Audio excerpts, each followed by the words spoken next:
এখানে এই লোকটি যখন চিকেন কড়াই রান্না করছিল তখন এই লোকটি এসে তার উপরে একটি ডামকে দিয়ে দেয় এবং তার বন্ধু দড়ি দিয়ে টেনে খাবারটিকে এখান থেকে নিয়ে চলে যায়। এরপর লোকটি দেখতে পারে খাবারগুলো কোথায় গেল। তখন এই লোকগুলো খাবারটি নিয়ে তার ভাইকে বলে, ভাই নিয়ে এসেছি, চল তাড়াতাড়ি করে এখান থেকে ভাগি। তখনই সেখানে অন্য একটি কর্মচারী চলে আসে।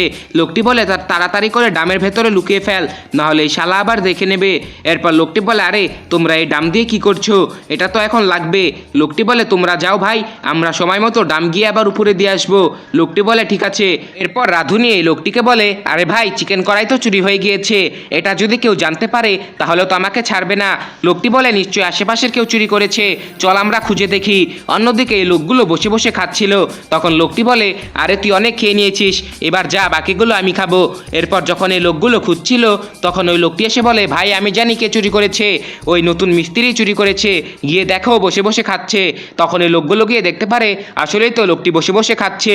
তখনই তারা লোকটিকে ধরে ইচ্ছামতো গণপিটুনি দেয়।